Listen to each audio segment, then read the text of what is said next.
Hello and welcome back to Saint Stories. Today we've got some juicy saintly tea to spill about, none other than Saint Jude Thaddeus. Thaddeus? Thaddeus? Thaddeus? Thaddeus? I don't know. Thaddeus. Saint Jude Thaddeus. Yep, you heard that right. The OG saint of hopeless cases.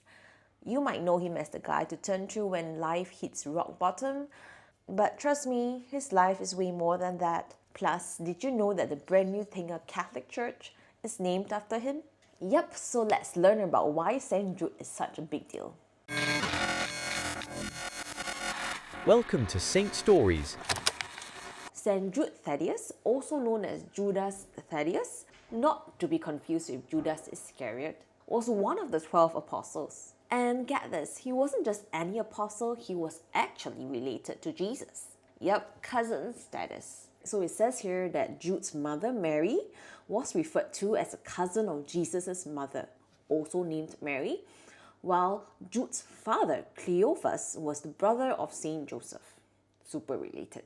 Imagine you're just chilling in Galilee and your cousin just shows up like, "Hello, I'm the Messiah, wanna drop everything and follow me?" And Jude was like, yes. St. Jude had this quiet strength about him. He wasn't out there flaunting his connection to Jesus, but when it was time to step up, he did. That's the thing about St. Jude. He wasn't just about following Jesus because it was trendy. He knew there was something real and life-changing about this whole deal.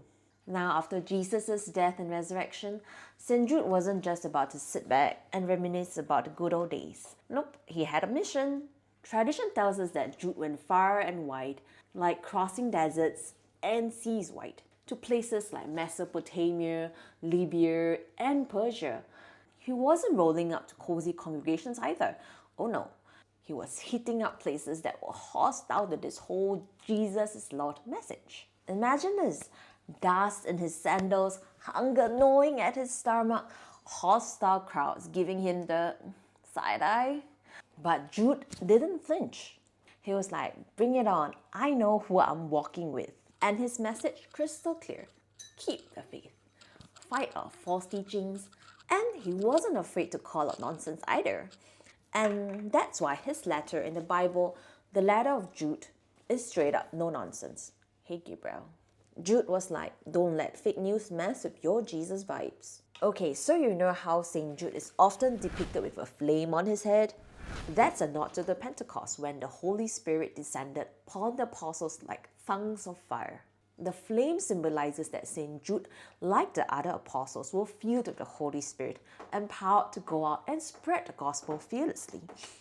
So it's not just a fashion statement, it's a badge of his apostolic calling and his fearless witness to Christ. Of course, being an apostle wasn't all miracles and happy endings. St. Jude and St. Simon the Zealot were out spreading the word together, but it wasn't long before they ran into people who didn't just disagree, they were furious. Some accounts said that they were clubbed and axed to death. Hush. But here's the thing, Jude wasn't afraid because he knew the truth was worth dying for. That's why you often see him holding a club or an axe in his statues. It's not just a random prop, it's a reminder that standing up for your faith can sometimes cost your life. But Jude, he was all in. Okay, so here's where it gets real. Why is St. Jude the patron saint of hopeless cases? Turns out because his name Judas Thaddeus sounded too similar to Judas Iscariot, so people literally ignored him for centuries. Imagine being the saint that nobody called on because they thought you were the traitor. But once people realized that St. Jude wasn't that Judas, miracles started happening. Hopeless cases, impossible situations, you name it, St. Jude became the go-to guy when you're about to give up. The new Tengah Catholic Church is named after St. Jude. Why? Because the church wants to be a sign of hope, just like St. Jude was. Life's tough sometimes, relationships break, finances crash, faith wavers. But St. Jude reminds us that when it feels like all is lost, there is hope. The Tengah Church will be that place for community, a safe haven for those who are feeling a little lost or just needing that nudge back to God. Here's the real tea.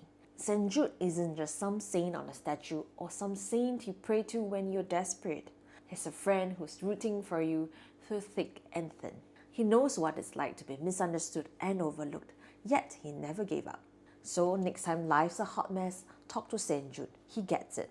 He's got you. Alright, that's it for today's Saint Stories. St. Jude's story isn't just inspiring, it's a whole mood. If you're ever around Tengah, when the Tengah Church is ready, pop by and feel that hopeful vibe for yourself. You know St. Jude's spirit is there, cheering you on. Thank you for hanging out with me today. Don't forget to like, share and subscribe for more saintly stories with a twist. Catch you next time. Bye-bye. A big thank you to Dan for making such a big love offering to support us in our mission of providing faith formation content in our YouTube channel, Faith Explorations.